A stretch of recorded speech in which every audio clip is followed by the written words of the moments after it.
Alors bonsoir à tous, merci au Cercle Aristote de m'avoir réinvité, puisque je suis déjà passé parmi vous il y a quelque temps pour vous parler de différents sujets. La toute dernière fois c'était sur les écoles en histoire des idées politiques. Alors j'ai pas encore partagé sur ma chaîne Odyssée l'enregistrement de cette conférence-là, mais j'ai la précédente où j'étais déjà venu vous parler de l'histoire globale. Donc si ces sujets vous intéressent, n'hésitez pas à vous abonner à ma chaîne. Et puis si vous vous intéressez à moi, mes activités, voilà, je suis le propriétaire d'un serveur qui s'appelle la Cité Libre, qui fait partie des Olympiades souverainistes interserveurs. Et donc rejoignez-nous, puisque nous sommes les meilleurs, hein, visiblement, puisque hein, dans le classement actuel des Olympiades, la Cité Libre est en premier, donc voilà, n'hésitez pas à nous rejoindre du coup.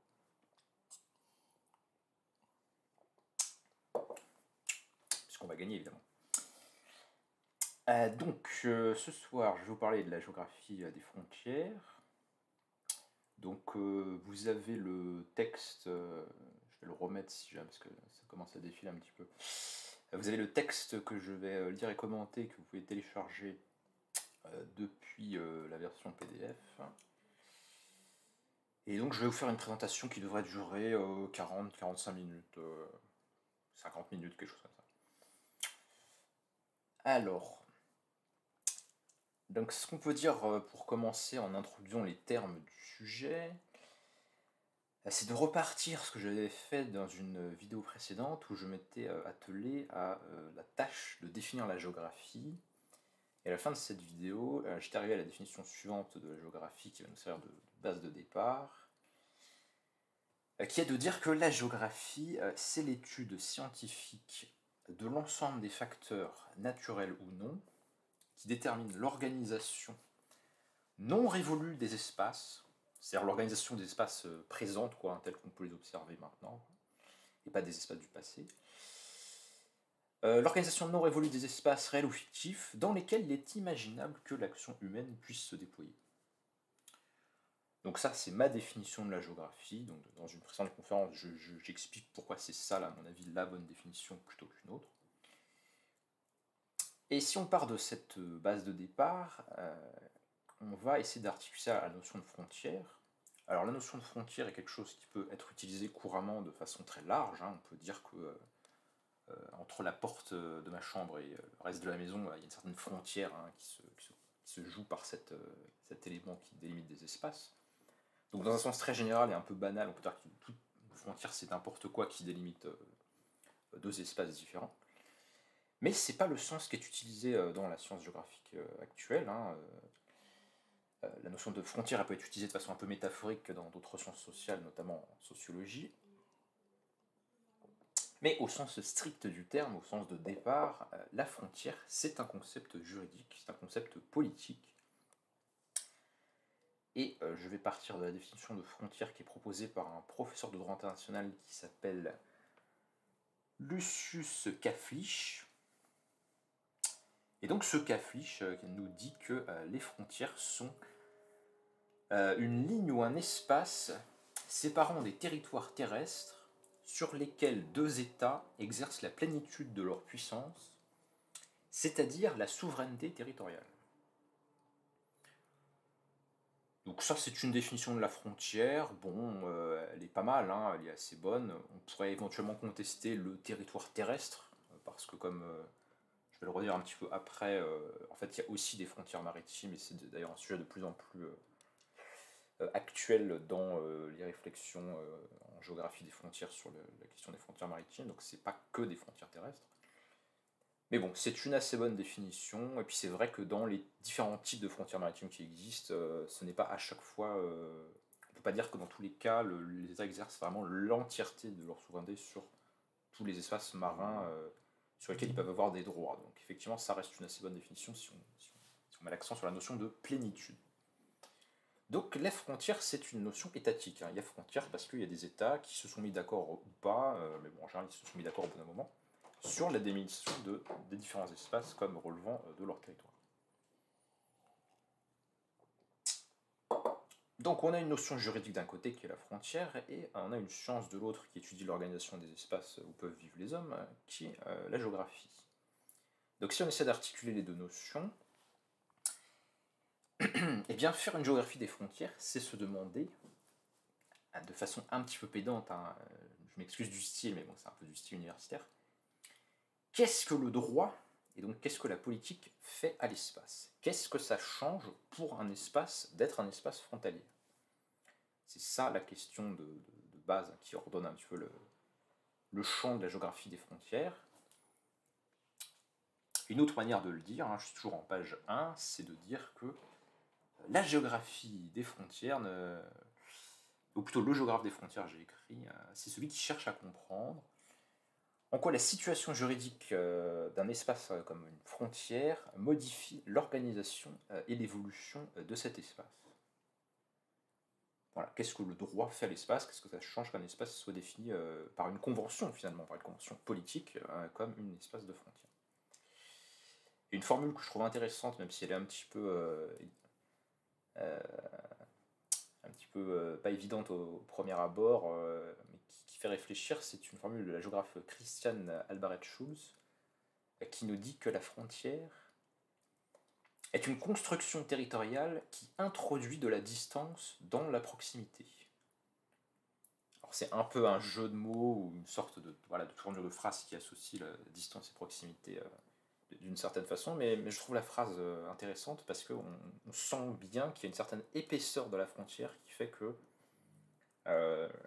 ça tire l'espace d'une certaine façon, ça crée justement cette distance qui fait que voilà, l'espace qui est au-delà de la frontière finalement, même si d'un point de vue purement mathématique il semble proche, d'un point de vue symbolique, politique, économique, de son accessibilité ou selon d'autres paramètres, il peut sembler éloigné d'une certaine façon. La politique, un choix politique l'a éloigné selon des critères qui ne sont pas purement mathématisables ou qui ne sont pas purement de l'ordre de la quantité de kilomètres entre les deux points. C'est un espace qui est rendu autre par un choix politique. Alors, quelques données factuelles pour bien commencer. En 2000, j'ai pas de chiffre plus récent malheureusement, on pouvait estimer le linéaire frontalier mondial à 261 000 km et quelques. Donc le linéaire frontalier mondial, ce serait qu'est-ce que serait la distance totale que parcourrait l'ensemble du tracé des frontières de la planète, quoi. Donc voilà, c'est un chiffre de 2000, ça a probablement un petit peu changé depuis, mais c'est pour vous donner un ordre d'idée de la distance totale que parcourent les tracés des frontières dans le monde, quoi. Et ce linéaire frontalier de la planète, on peut le subdiviser en 311 dyades, les dyades étant des segments frontaliers entre deux pays. Donc voilà, c'est des morceaux de cette frontière mondiale. Chaque dyade est un morceau du linéaire frontalier de la planète. Alors l'ancienneté des frontières, on peut dire qu'elle varie considérablement selon les continents. Bon, ce serait un sujet en soi, mais comme mon sujet, c'est pas l'histoire des frontières, je vais pas en parler plus que ça. Mais selon le continent ou même le sous-espace que vous considérez, les frontières sont plus ou moins anciennes. Et de façon très générale, sans rentrer dans les détails, on peut dire que s'il y a des frontières, c'est généralement parce que des parties du monde ont adapté, soit de manière choisie, soit de manière subie, ça peut dépendre des cas, mais ont généralement adapté le modèle de l'État-nation européen. Ce qui fait que, en gros, la plupart des frontières qui existent aujourd'hui sont apparues, on va dire, depuis le XVIIe siècle, quoi, hein. Il y a eu la colonisation des Amériques, ensuite au XIXe siècle, la colonisation de l'Afrique, etc. Bon, la plupart des frontières dans le monde sont soit un héritage colonial, soit ont été copiées des États européens qui avaient pris une forme de supériorité, on va dire, au cours du XIXe siècle. Donc voilà, c'est cette forme-là qui crée la plupart des frontières actuelles, même s'il y a eu bien évidemment eu des frontières dans des temps plus lointains pour d'autres entités politiques. Alors, je passe en page 2. Non, je passe pas en page 2, pourquoi? Voilà. Donc, dans la période la plus récente des dernières décennies, les frontières continuent de s'étendre, hein. Il y a de nouvelles frontières qui peuvent être définies en permanence, puisqu'encore une fois, c'est un choix politique qui fait s'arrêter la souveraineté de différents États là où ils sont convenus que ça s'arrêtait, ou là où l'un va forcer l'autre que ça s'arrête, ça peut dépendre. Mais les frontières sont mouvantes, elles continuent d'évoluer, ce qui change certains espaces et leur destin. Et on peut dire que dans les dernières décennies, dans les 30 dernières années, l'événement le plus important pour l'accroissement du tracé frontalier terrestre, ça a été la chute de l'Union soviétique à la fin du XXe siècle, puisque ça a créé évidemment toute une série de nouveaux États, et donc toute une série, ça recrée dans certains cas toute une série d'États qui ont eux-mêmes leurs propres frontières, donc évidemment la quantité de zones frontalières augmente. Et pour donner le seul exemple de l'Asie centrale, eh bien l'apparition de l'URSS a donné lieu à la création du Kazakhstan, du Kirghizistan, de l'Ouzbékistan, du Tadjikistan et du Turkménistan, ce qui a fait apparaître 15 000 km de frontières internationales dans cette région du monde. Donc les frontières sont mouvantes et elles peuvent continuer d'apparaître, y compris dans la période la plus actuelle. C'est pas forcément un héritage d'un passé très lointain.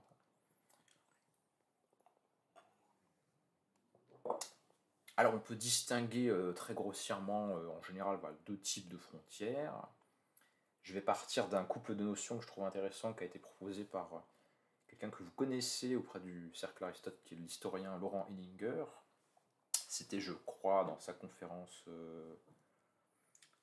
c'est l'une de ses premières conférences au Cercle Aristote, il faudra retrouver l'intitulé exact, mais il avait proposé ces notions d'espace fluide, espace solide, espace fluide, et bien ça permet de rendre compte de frontières qui sont de différentes natures selon qu'elles portent sur l'un ou l'autre type d'espace. Donc d'un côté on a plutôt des frontières qui sont terrestres, voilà, sur des entités familières et bien connues, et puis les autres types de frontières qui sont peut-être plus subtiles mais pas moins importantes, y compris dans la période contemporaine, c'est les frontières sur les espaces dits fluides, qui sont pas faits pour que l'homme y vive, qui nécessitent une artificialisation ou un type de transport artificiel pour se déplacer dessus, qui sont donc les espaces marins, sous-marins, les frontières aériennes, l'espace extra-atmosphérique, voire même le cyberespace, puisque la notion de frontière d'Internet n'est pas forcément évidente, même du point de vue du droit, on ne sait pas toujours dans quel état on est censé être quand on est sur Internet.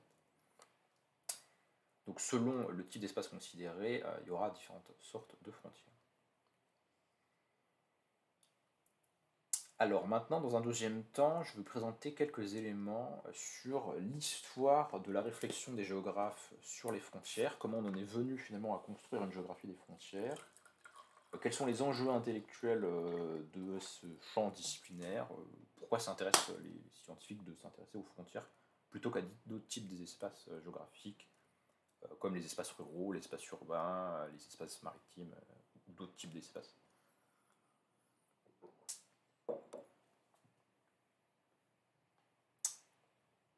Alors ce qu'on peut dire, c'est que depuis l'institutionnalisation de la géographie comme discipline scientifique à la fin du XIXe siècle, eh bien, les géographes ont pu être impliqués dans une réflexion sur les frontières en se mettant au service des États européens.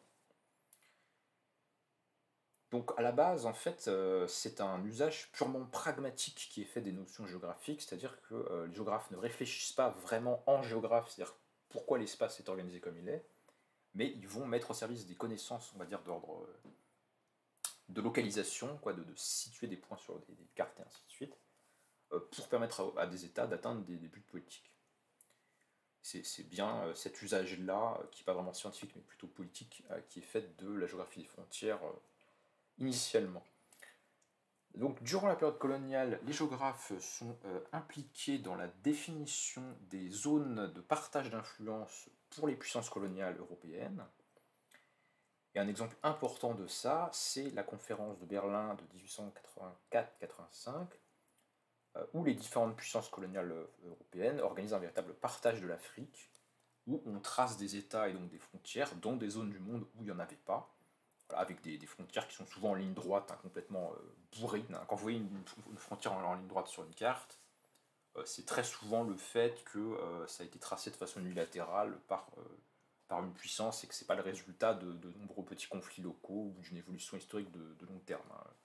Une frontière qui est ultra lisse, ça veut dire qu'elle a été tracée en une seule fois et donc ça vous dit quelque chose de son origine.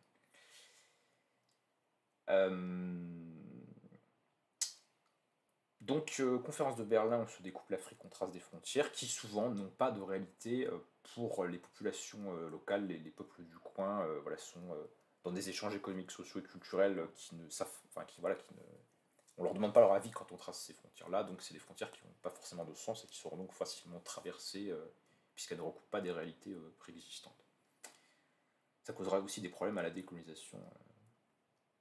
Autre exemple où les géographes ont été employés par les gouvernements pour une réflexion sur les frontières, mais dans un but vraiment politique pratique, c'est la mobilisation des géographes par les gouvernements vainqueurs durant la préparation du traité de Versailles qui met fin à la Première Guerre mondiale. Et à ce moment-là, on se réunit, on sort les cartes, et le but, ça va être de définir des nouvelles frontières pour les empires vaincus, donc l'Allemagne et l'Autriche-Hongrie, qui perdent du territoire globalement. Mais aussi, on introduit un principe nouveau que le principe du droit des nationalités, et on va essayer, dans l'Europe orientale, de découper toutes sortes de nouveaux États pour tel ou tel peuple, parce qu'on considère que maintenant, il faut qu'il y ait un État pour chaque peuple, un État pour les Polonais parce qu'il y a des Polonais, etc., etc. Donc ça crée évidemment plein de nouvelles frontières, et on va se servir un petit peu de la sociologie, mais aussi de la géographie, pour essayer de découper tout ça. Il y a un autre moment qu'on peut considérer comme un peu précurseur dans la rencontre entre la science géographique et la notion de frontière, qui est la géopolitique allemande classique, donc du début du XXe siècle. C'est une géopolitique qui est au service d'ambitions pan-germanistes et impérialistes, donc qui n'est pas vraiment une science au sens noble, quoi, qui est une science qui est très politisée, très utilisée, quoi. Et la réflexion des géopoliticiens allemands, ça va rapidement d'essayer de découper ce que serait un espace européen optimal pour la puissance allemande, parce que l'Allemagne, notamment suite à la Première Guerre mondiale qu'elle perd, n'a pas de colonie, enfin n'a plus de colonie, et donc elle estime avoir un problème, en tout cas, de débouché colonial et d'accès aux matières premières. Donc les géopoliticiens allemands vont essayer de réfléchir, voilà, comment est-ce que la pénétration économique des entreprises allemandes, et puis après la pénétration carrément politique des armées allemandes, serait le plus optimal pour qu'il y ait une puissance allemande sur le continent. Donc là encore, c'est pas tellement une réflexion sur les espaces de frontières qu'une réflexion sur comment mettre la science au service de la politique. Donc tout ça n'est pas vraiment scientifique, et donc je passe à ma page 3 où on va chercher les origines vraiment d'une réflexion scientifique sur les frontières et non pas d'un simple usage au service d'ambition politique. Donc, pour autant que je sache, il faut donner ce mérite à la géographie française d'avoir été pionnière dans ce domaine de réflexion, puisqu'on a un Jacques Ancel qui, en 1936, publie une géopolitique des frontières, puis 2 ans plus tard, une géographie des frontières. Donc, voilà, encore une fois, pour autant que je sache, c'est le premier géographe français, ou d'un autre pays, qui publie un traité ou des traités qui cherchent justement à réfléchir sur les frontières en tant que type d'espace propre. Et je salue le livre que propose Chando dans le chat, puisque c'est tout à fait de ça dont il s'agissait. Donc Ancel, c'est le premier géographe qui écrit une géographie des frontières. Il rejette l'idée traditionnelle qu'il existerait des frontières naturelles. Ça, c'est un vieux thème de propagande politique utilisé par un petit peu tout le monde, qui est de dire si, la nature elle-même nous a montré où étaient les frontières de notre État. Bon, c'est évidemment une fiction qui sert à masquer des ambitions de pouvoir des uns et des autres. Et les frontières, si on les analyse de manière sobre et scientifique, sont le fruit de compromis politiques entre les États. Donc c'est une convention.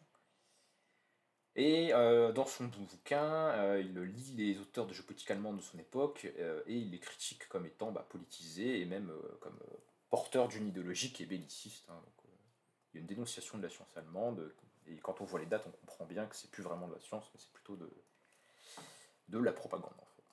Voilà, notamment le monsieur que montre Janus dans le chat. Voilà. Tu peux mentionner son nom? On enregistre. Oui, alors j'ai un allemand qui est médiocre, mais c'est Karl Haushofer, quelque chose comme ça. Bon, c'est un peu le dernier d'une lignée de géopoliticiens, c'est pas forcément le plus intéressant, mais effectivement, lui, c'est celui qui est le plus contemporain du Troisième Reich, donc il y a vraiment des implications de cet auteur-là en particulier avec le nazisme, mais la géopolitique allemande est plus vieille que ça, et dès avant la Première Guerre mondiale, on peut déjà noter qu'il y avait déjà des tendances un petit peu pan-germanistes dans ces penseurs-là. Donc il faut se méfier quand on redécouvre ce type-là d'auteur. Et ça va me faire la transition avec ce qui suit, de parler un petit peu de la géopolitique allemande, puisque donc les recherches d'Ancel des années 30 resteront longtemps sans lendemain.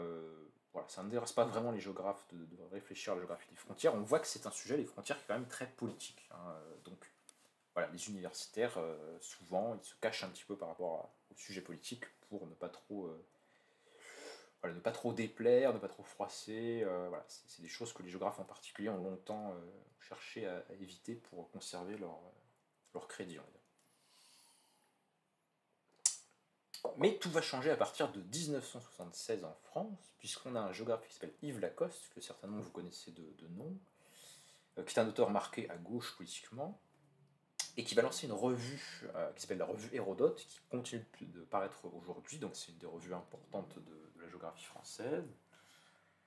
Cette revue a d'abord pour sous-titre Stratégie, géographie, idéologie, puis à partir de 1982, elle est sous-titrée Revue de géographie et de géopolitique. Donc Yves Lacoste, ça va être un petit peu le père de l'école actuelle de géopolitique française, qui est une redécouverte de ces questions de géopolitique. Et je ne m'avancerai pas ce soir, parce que c'est un sujet sur lequel je travaille encore, sur la nature ou la définition de ce que c'est que la géopolitique. Mais ce qu'on peut voir autour de Yves Lacoste, c'est que cette école de géopolitique française, elle est marquée par des gens qui sont de formation géographique. C'est des géographes qui font cette géopolitique-là.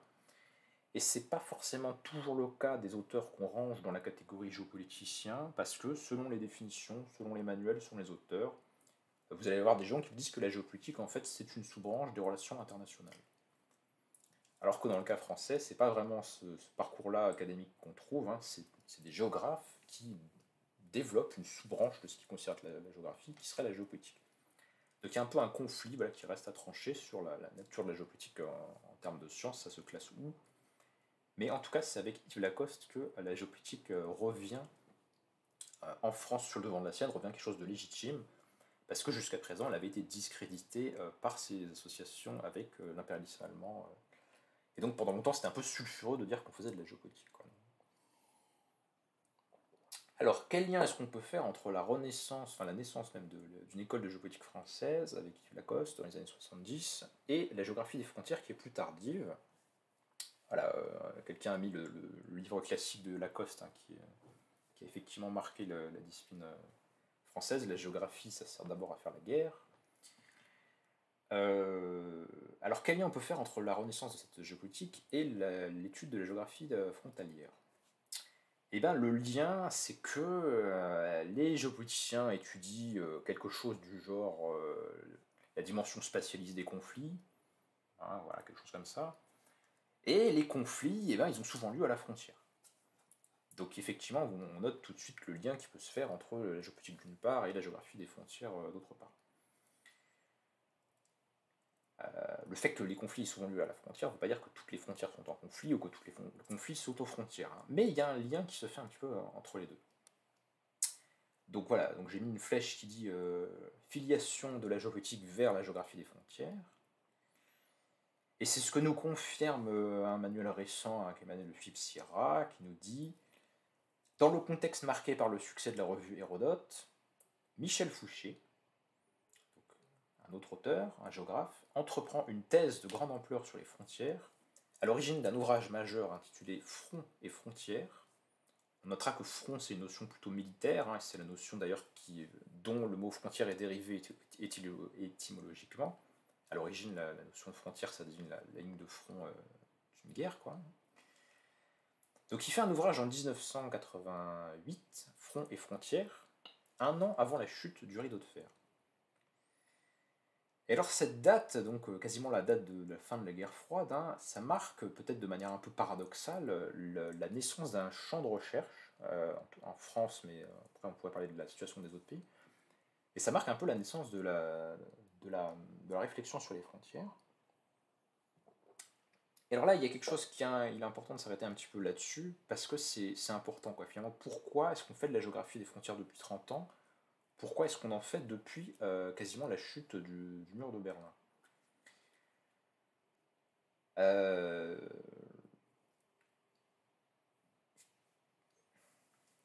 Ce qu'il faut voir, c'est que cette géographie des frontières, elle se développe au départ dans les années 90. Et les années 90 sont marquées par la fin de la guerre froide, la chute de l'Union soviétique, la mondialisation économique, le développement d'Internet. Et finalement, tout ça crée une idéologie que vous connaissez, hein, qui est d'ailleurs peut-être un peu passée de mode depuis, mais c'est des années où on le lit en lisant les livres de l'époque, ou en lisant des commentaires sur l'état d'esprit de cette époque. Les années 90, c'est l'idée, c'est un moment où le monde occidental pense que le monde entier est en voie d'unification ou en voie d'ouverture à une très grande échelle, comme il ne l'a jamais été, ce qui est probablement vrai, hein, par ailleurs.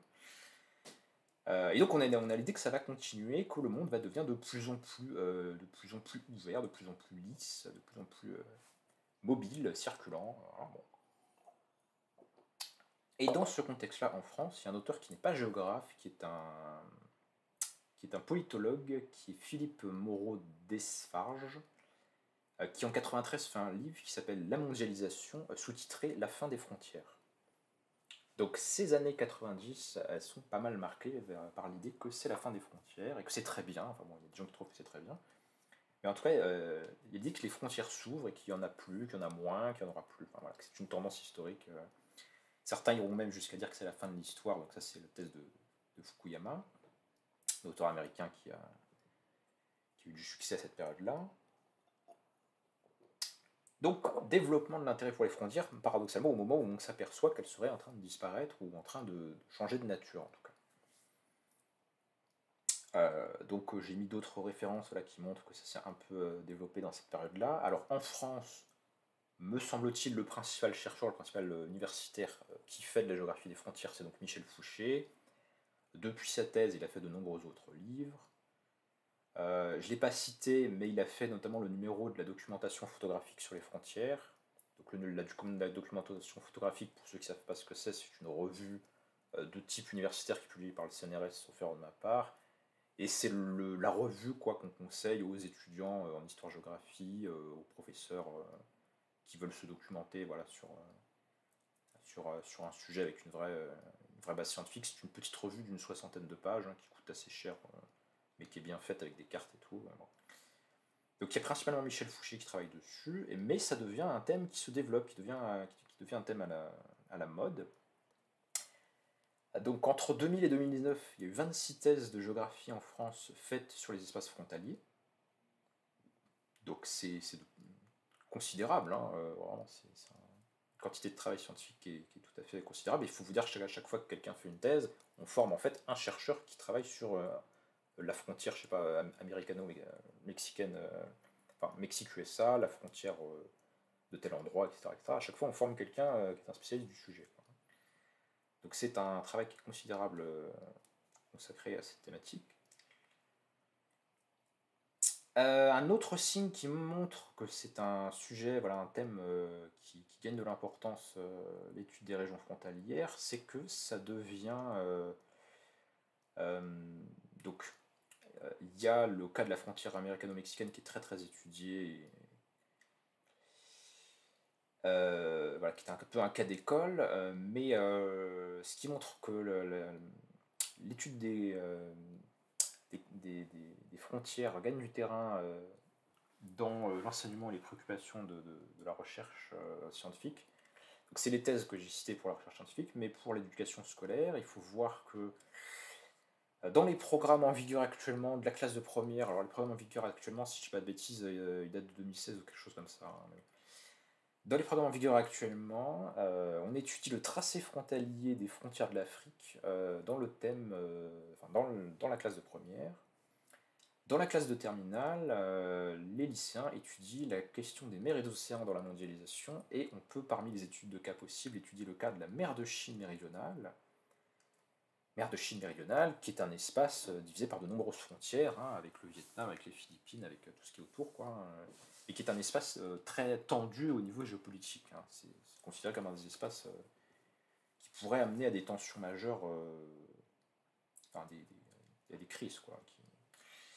Donc on peut étudier la question des frontières avec le cas de la mer de Chine méridionale en première. Pour les élèves qui font l'enseignement spécialité histoire-géographie, donc qui est un petit peu un truc un peu d'élite, quoi. C'est-à-dire c'est un peu une sorte de cours pour les gens qui pourraient avoir un profil de Sciences Po, vous voyez. Bon, pour les gens qui sont au lycée qui prennent la spécialité histoire-géographie, ils peuvent étudier les divisions, enfin ils vont étudier la question des divisions politiques du monde. Et donc il y a un accent très géopolitique qui est proposé dans ce cours-là au lycée. On étudie la question du tracé des frontières avec une approche historique sur le limes romain, sur la conférence de Berlin dont j'ai parlé tout à l'heure, et sur la frontière entre les deux Corées. Donc voilà, des questions frontalières, mais à plusieurs époques différentes. On étudie l'extension des frontières maritimes, la question de la frontière entre l'Allemagne et la Pologne. Et l'objet de travail conclusif de ce cours, c'est l'étude des frontières internes et externes de l'Union européenne. Donc si vous êtes un lycéen actuel et que vous prenez la spécialité histoire, sciences politiques, géopolitique, etc., là, ce cours-là, il va quand même bien vous faire bosser des questions où les frontières sont présentes. Et ça montre le succès dans l'enseignement de la géopolitique. Mais la géographie des frontières n'est jamais très loin, puisque comme je vous ai dit, elle en est un petit peu sortie, ou en tout cas, il y a des liens historiques entre la géopolitique et la géographie des frontières. Et je vois qu'il y a une personne dans le chat qui fait la spécialité AGSP. Ben écoutez, c'est très bien. J'espère que vous apprenez des choses. Donc, dernier signe, après je vous embête plus avec les trucs institutionnels. Dernier signe que l'étude des frontières prend de l'importance en France dans voilà, le domaine de l'enseignement, de la recherche, c'est que les cours de ces 2 dernières années, alors vous ne le savez peut-être pas, mais pour votre serviteur ça a été assez important, en 2021-2022, aux épreuves du concours de recrutement du CAPES, donc qui recrute les professeurs du secondaire, ceux qui vont enseigner dans les collèges et les lycées, la question de la géographie des frontières à l'échelle mondiale a été mise au programme depuis 2 ans. Enfin voilà, donc 2021-2022. Donc ça veut dire qu'il y a quelque chose comme 5000 candidats en France qui, depuis 2 ans comme moi, se sont bouffés de la géographie des frontières à raison de 1/6 de leur temps de cours et de leur temps libre, puisque c'est une question parmi d'autres, quoi. Mais voilà, on en a fait, quoi. On en a fait. On est après l'oublier qu'on en a fait, hein, ça. Donc c'est évidemment parce que j'ai cette expérience-là de préparation de ces concours que je peux vous en parler aussi fluidement.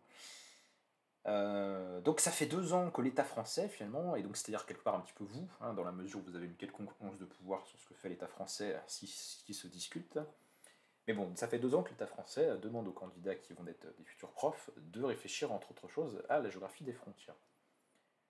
Donc ça forme, si vous voulez, quand même l'état d'esprit des gens, hein. On ne les fait pas travailler sur tel sujet par hasard, c'est un choix politique de faire enseigner un sujet, voilà, des futurs enseignants.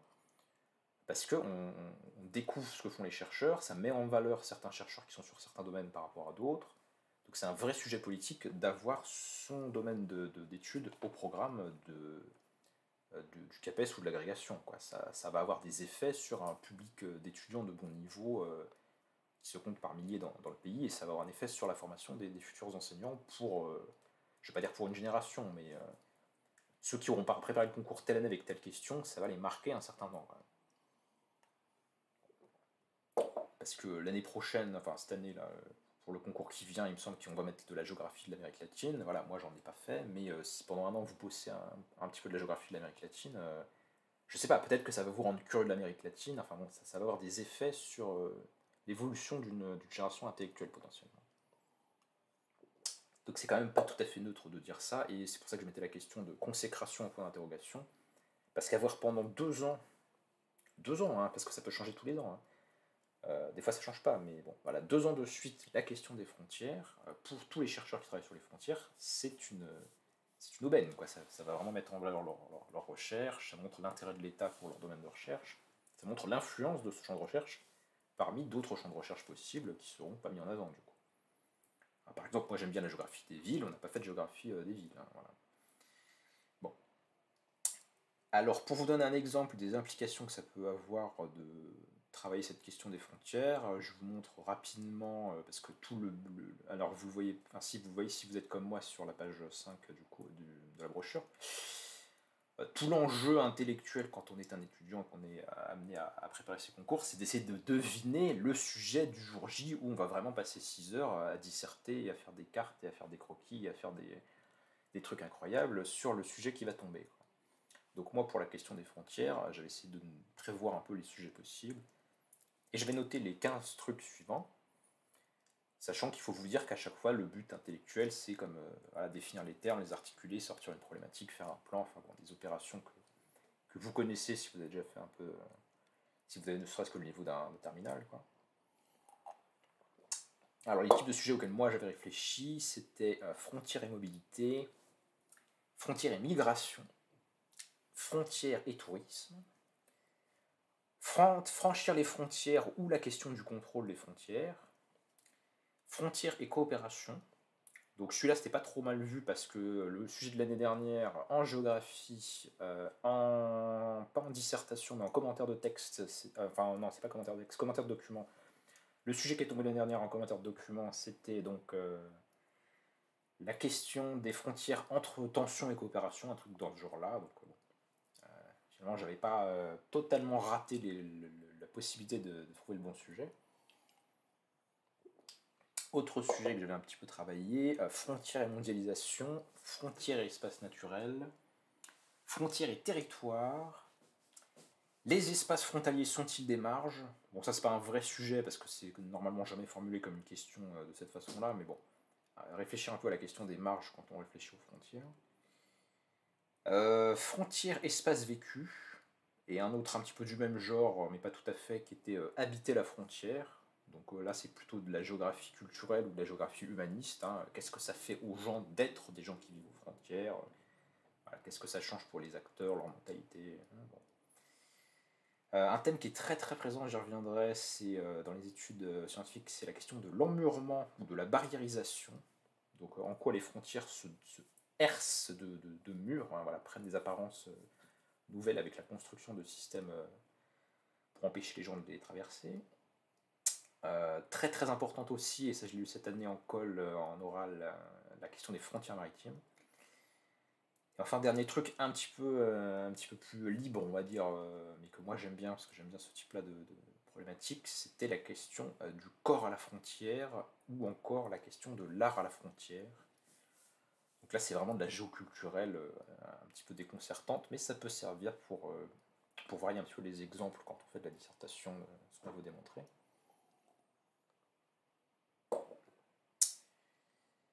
Voilà, donc ça c'est le genre de sujet auquel on peut être amené à réfléchir quand on fait les concours. Et alors maintenant, dans un dernier temps, combien de temps ça fait déjà? 38 minutes, ça va, j'avais dit 45, ça devrait aller.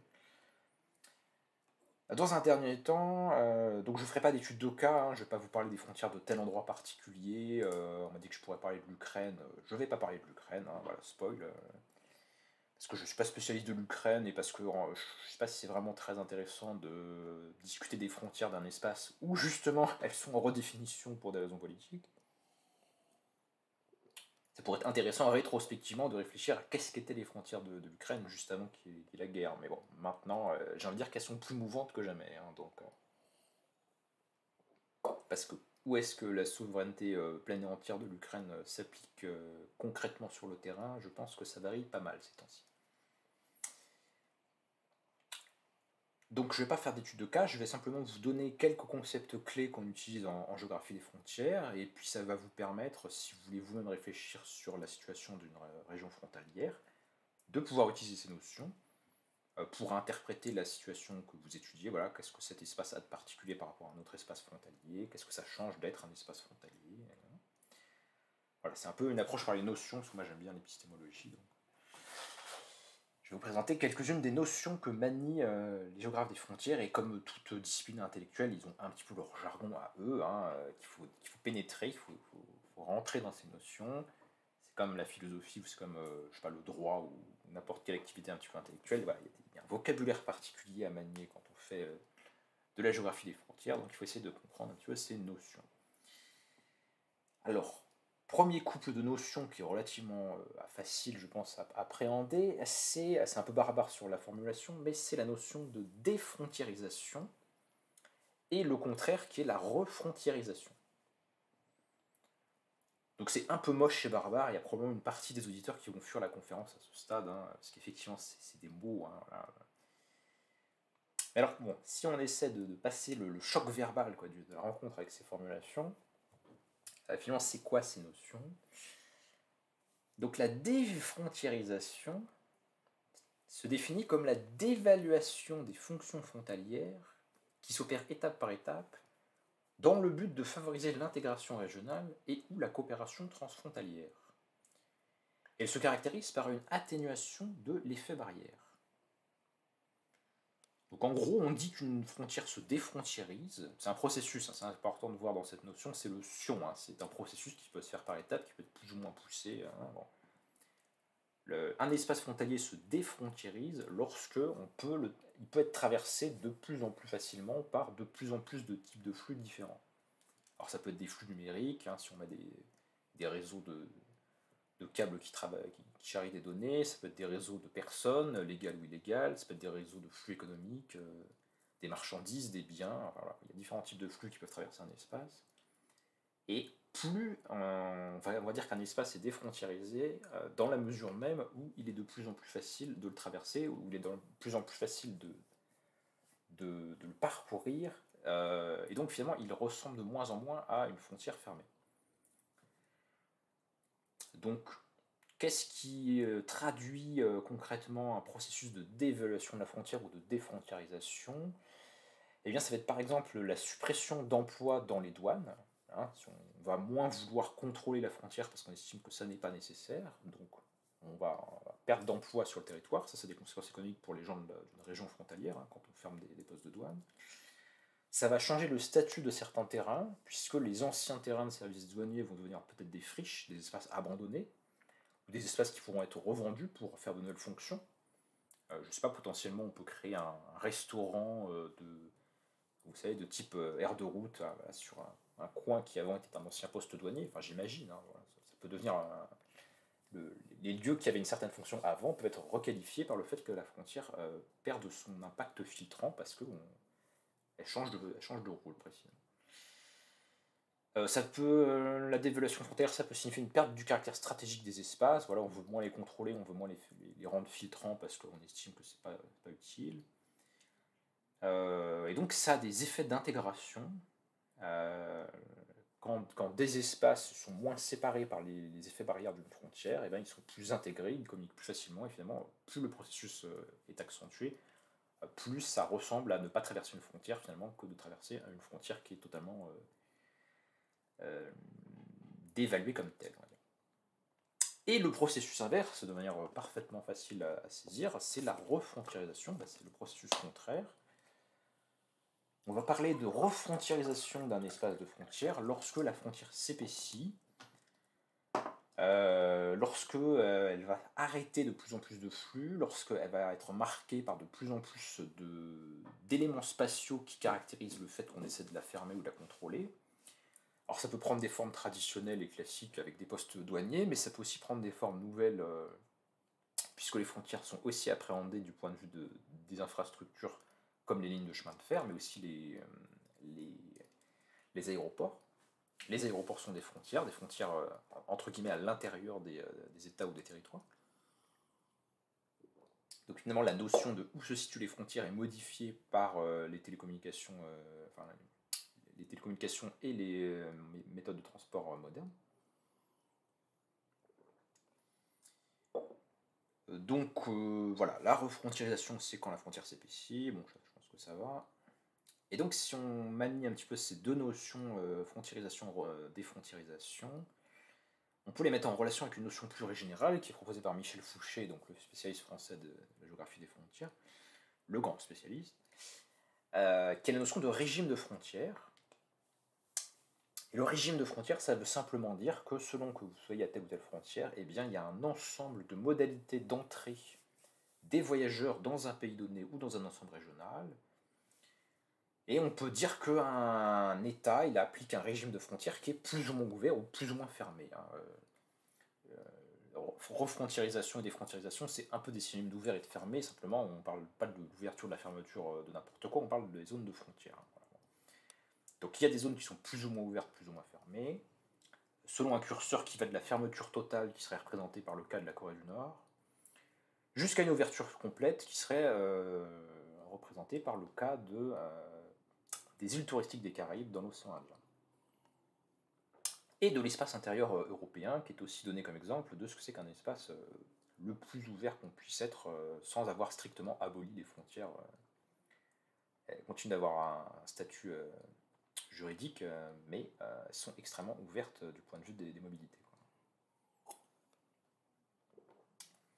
Voilà, alors ça c'est des notions générales. Après, une autre manière intéressante de s'intéresser aux frontières, c'est de s'intéresser aux effets qu'elles causent et aux fonctions qu'elles jouent. Donc là, je vous donne pareil des concepts, hein, c'est vous qui les utiliserez si vous voulez étudier une frontière en particulier. Alors, qu'est-ce que ça fait une frontière? Quelles fonctions, quels effets ça peut avoir? Alors, j'ai mis une liste, hein, c'est pas une liste exhaustive, hein, parce que évidemment, je ne vais pas vous résumer 12 ans d'études en une soirée, hein, mais voilà, quelques éléments pour situer un petit peu qu'est-ce que ça fait une frontière à un espace. La frontière, elle peut avoir un rôle de barrière. Donc ça c'est le plus évident, je pense que c'est vraiment le truc auquel tout le monde pense spontanément, hein. Une frontière ça arrête des trucs, hein.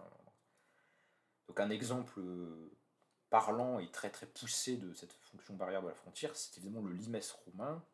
Donc dans l'Antiquité, le limes c'est la zone de front de l'Empire romain, ou en tout cas du territoire conquis par les armées romaines. Et qu'est-ce qu'on y fait à cette frontière qui est une frontière militaire? On y fait des fortins avec des palissades, avec des murs et tout, pour bien marquer que là c'est le territoire de Rome et de l'autre côté c'est le monde sauvage. Donc voilà, une fonction que jouent les frontières, qu'elles peuvent jouer en tout cas, c'est d'être une barrière. Mais c'est pas la seule, et c'est pas la plus intéressante, enfin en tout cas, comme c'est celle auquel on pense tous en premier, c'est pas forcément la fonction la plus remarquable. Les frontières, ce sont aussi des zones qui peuvent jouer en tout cas un rôle d'interface. Alors l'interface en géographie, c'est le fait qu'un territoire sert à mettre en communication des ensembles différents, hein. C'est un point de passage, un point d'échange. Typiquement, les aéroports sont des interfaces. On passe d'un état à un autre, on change d'aéroport. Donc les frontières, ce sont souvent des espaces qui peuvent avoir un rôle d'interface. Ça se voit à des choses comme par exemple le travail frontalier. Donc quand vous êtes à une frontière, que vous vivez dans une région frontalière, il y a très souvent des gens qui vont travailler de l'autre côté de la frontière, dans un autre pays, parfois dans une autre langue que leur langue natale, etc.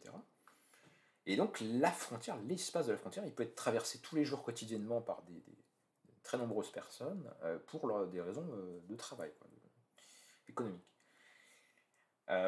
Autre exemple de la fonction d'interface, à la frontière, il peut y avoir des coopérations industrielles transfrontalières. Alors moi j'ai pas mal étudié pour d'autres raisons liées au concours le cas de Singapour et des coopérations industrielles qu'elle a avec les pays de la région, mais il y aurait d'autres exemples possibles, hein. Et puis enfin, la frontière est une interface parce qu'à la frontière il y a un certain nombre de coopérations qui peuvent avoir lieu entre les différents États, et c'est normal qu'il y ait des coopérations entre États puisque les États sont des acteurs très importants de la gestion des frontières, puisque la frontière elle-même se définit comme une limite politique. Donc évidemment, les États sont là, et il peut par exemple y avoir des coopérations policières transfrontalières. Là, par exemple, dans l'actualité la plus immédiate, on a le cas d'un imam de nationalité marocaine qui est recherché par les autorités françaises, voilà, et qui s'est enfui, et on nous dit qu'il aurait pu se cacher en Belgique. Je ne sais pas si vous suivez l'actualité, mais c'est un peu le drame de l'actualité en ce moment. Donc on cherche ce type-là, et ben, s'il a passé la frontière avec la Belgique, c'est intéressant qu'il y ait des coopérations policières aux frontières quand les États veulent se mettre d'accord sur le fait retrouver des individus recherchés, des groupes criminels, etc. Donc la frontière, c'est un interface, c'est une zone de communication possible. La frontière, ça peut créer des effets d'opportunité.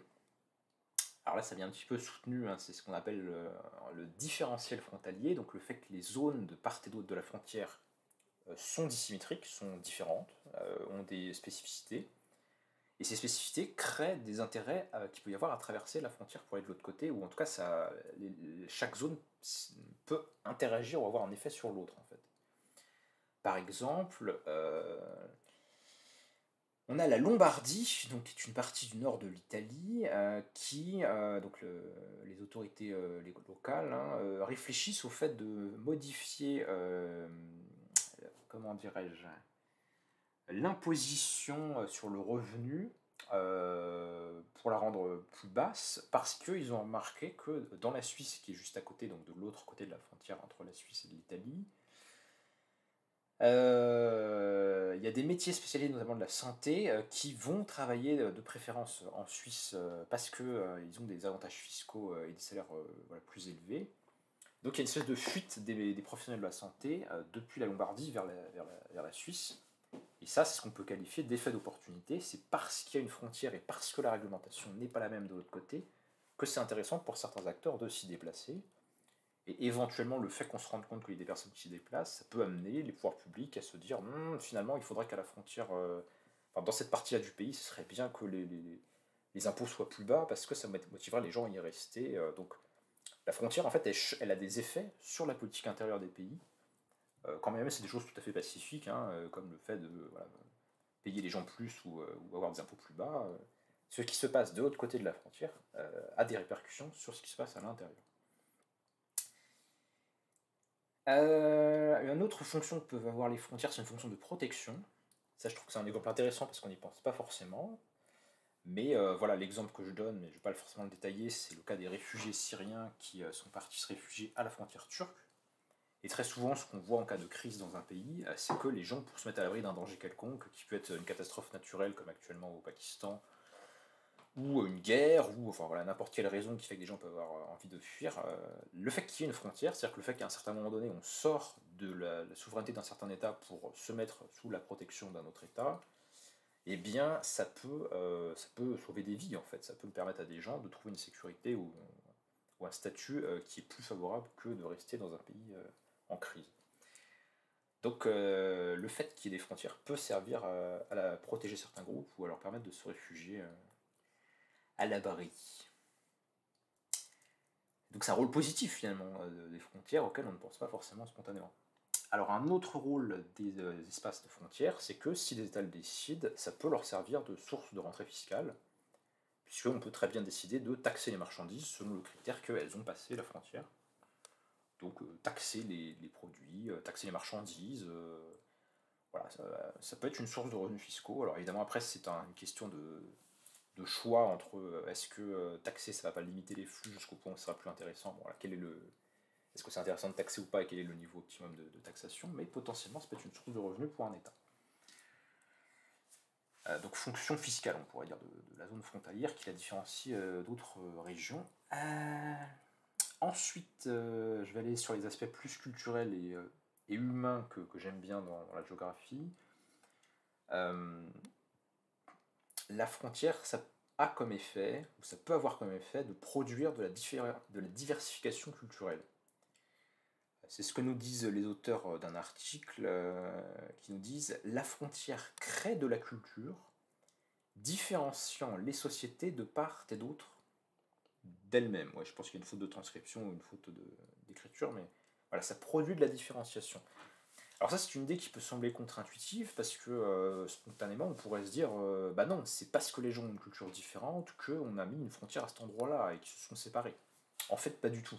Quand on étudie l'histoire des frontières et de leur traçage, eh bien, c'est des réalités politiques, elles dépendent des États, et les États n'ont pas toujours estimé que c'était pertinent de mettre une frontière là où les populations étaient culturellement différentes. En fait, on s'aperçoit que c'est une idée assez moderne et qui est très liée à la notion d'État-nation.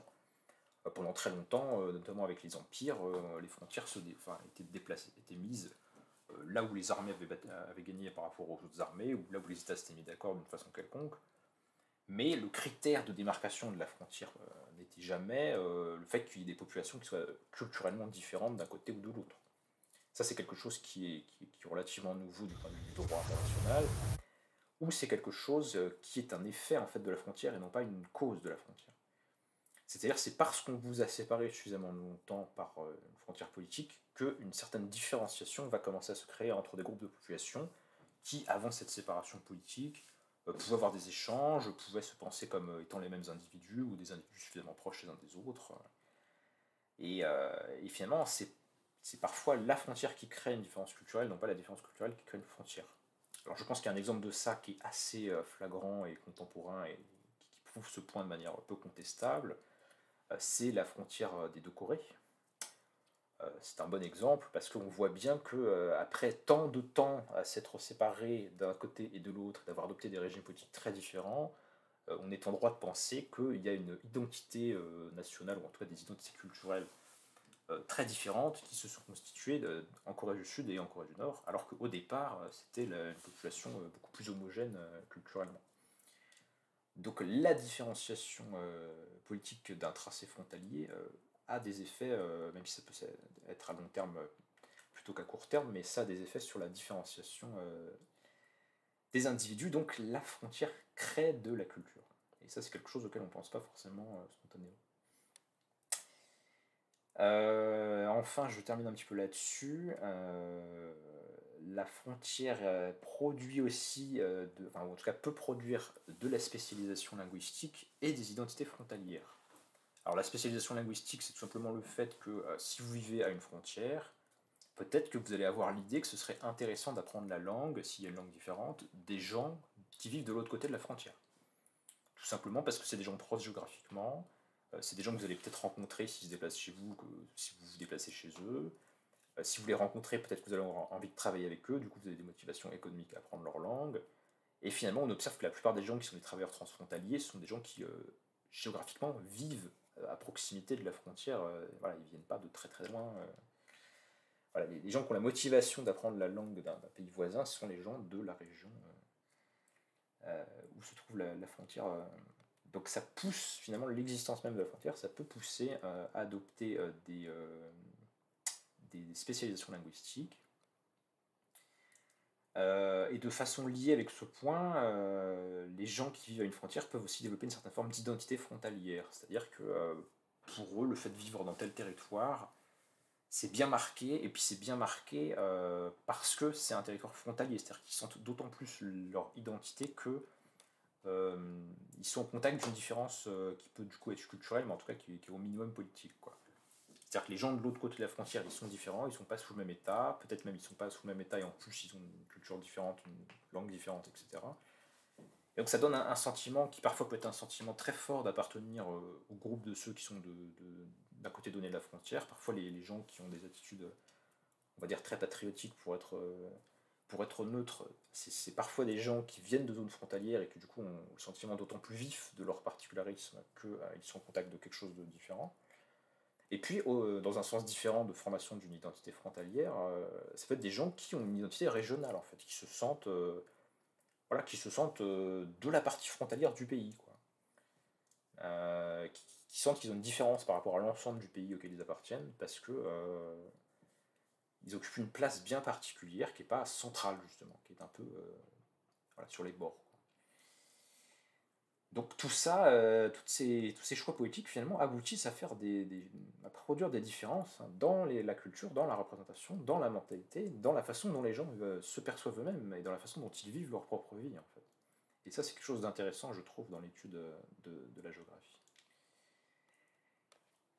Alors je termine, j'arrive en page 7. Donc, dernière page. Donc les derniers concepts c'est sur la question de la mutation des formes frontalières.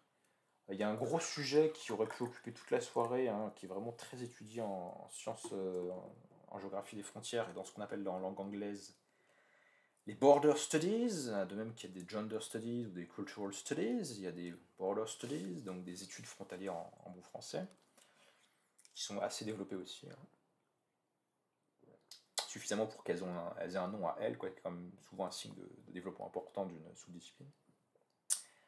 Donc un thème qui est beaucoup travaillé, c'est la question de l'emmurement. Donc pourquoi est-ce qu'on met des murs aux frontières? Pourquoi est-ce que les frontières tendent, dans la période contemporaine notamment, à adopter des formes murales? Voilà. Quels sont les enjeux derrière? Qu'est-ce que les États veulent faire avec ça? Sont-elles efficaces, sont-elles pas efficaces? Voilà. Comment les acteurs locaux s'emparent de cette question de créer des murs aux frontières? Les résistances que ça peut produire. Donc ça, c'est un sujet en soi de l'étude des évolutions des frontières. Mais un autre aspect assez différent mais assez intéressant, c'est la question de la frontière réseau, ou de la pixelisation de la frontière. Et alors ça, c'est vraiment un point qui, me semble-t-il, est assez caractéristique de la période qu'on vit dans les dernières décennies, la période vraiment récente, c'est qu'il y a un certain nombre de frontières qui tendent à ne plus avoir la forme d'une ligne, mais avoir des formes beaucoup plus discontinues, beaucoup plus mouvantes.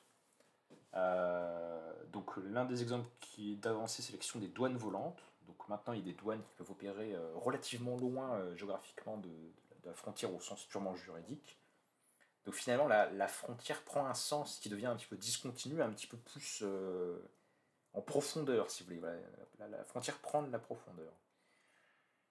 Il y a un auteur qui n'est pas géographe, qui est un juriste, mais qui a proposé une notion que je trouve pas mal, qui va un petit peu dans ce sens-là de réflexion, qui est la notion de continuum sécuritaire,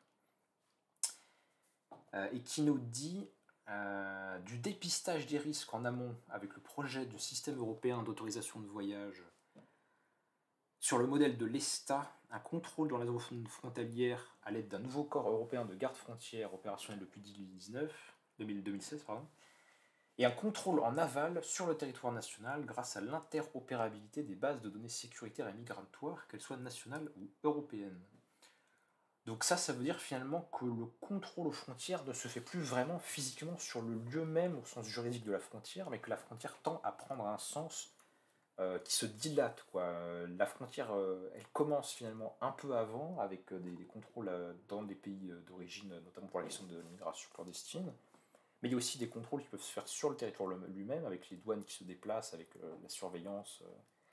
Sans compter, comme je l'ai dit tout à l'heure, les aéroports qui font que les frontières ne sont plus forcément aux frontières, ou en tout cas là où on les avait situées habituellement. Il y a une forme de pénétration interne des frontières avec les mobilités modernes. Donc évidemment, où est la frontière de nos jours? Ça devient de plus en plus compliqué de s'en rendre compte. En fait. C'est plus aussi net qu'avant. Et donc il y a un certain nombre de géographes qui tentent de cerner ces réalités-là avec des concepts spécifiques. Donc on parle une autre appellation possible pour cette idée de frontière réseau, c'est l'idée de frontière réticulaire. Des frontières qui se nichent au cœur des grands réseaux de transport de marchandises, d'hommes et d'informations, en s'y invisibilisant au point de se faire presque oublier comme frontières. Elles se greffent sur leurs principaux nœuds, aéroports ou ports, maritimes et fluviaux, plateformes logistiques, gares routières ou ferroviaires, portails informatiques. Donc finalement, voilà, des frontières qui ne sont plus des lignes bien délimitées sur une carte, mais qui commencent à prendre des formes de plus en plus insaisissables et multiples. Des frontières en réseau. Donc voilà, ça c'est l'idée que la mondialisation économique et la technicisation des sociétés contemporaines produit finalement des formes frontalières inédites, notamment comme je le disais, les aéroports où on traite des frontières qui seraient au cœur même des États et non plus au bord de façon homogène et bien délimitée. Et donc ces frontières réticulaires sont, dans un article de 2008, nous dit Albert Schultz, des frontières d'avenir. Donc ça serait le type ou la forme de frontière la plus amenée à se développer, puisque finalement on est dans une époque où il n'y a plus beaucoup de guerres territoriales, où les grands tracés frontaliers, notamment terrestres, ne vont pas forcément évoluer, mais ce qui pourra le plus évoluer, c'est justement cette question de forme frontalière liée à la technologie et lié au fait que vous pouvez être contrôlé finalement de plus en plus loin de la frontière au sens du trait, au sens de la ligne sur une carte. Finalement, voilà, le développement de la technologie et des formes de contrôle fait que la frontière vous suit d'une certaine façon et que vous êtes jamais forcément tout à fait libre par rapport à cette frontière. Donc ça, c'est des réflexions actuelles qui se font en géographie et qu'on pourrait mettre en relation avec la notion de société de contrôle chez le philosophe Gilles Deleuze, qui avait écrit un article dans les années 90 où voilà, il essaie de cerner un nouveau type de société qui serait justement lié à une dissémination, à une diffusion un peu des formes de contrôle par rapport aux formes classiques de la souveraineté, qui étaient très territorialisées, très fixes, très centralisées, etc. Alors que maintenant on aurait des dispositifs voilà, beaucoup plus hybrides, beaucoup plus à l'échelle de l'individu, avec les drones, avec tout un tas de dispositifs de surveillance, de traçage, d'observation, voilà, qui font que le contrôle des frontières et la forme des frontières n'ont plus le même sens que par le passé. Voilà, je pense que je vous ai à peu près tout dit. Eh bien, je vous remercie de votre attention. J'ai essayé de faire passer beaucoup de choses. Je pense que c'était relativement dense. Donc, n'hésitez pas à me faire part de vos questions, de vos remarques, de vos critiques, même sur la forme si quelque chose n'allait pas. Et puis, je reste avec vous pour les questions. Coupez les enregistrements.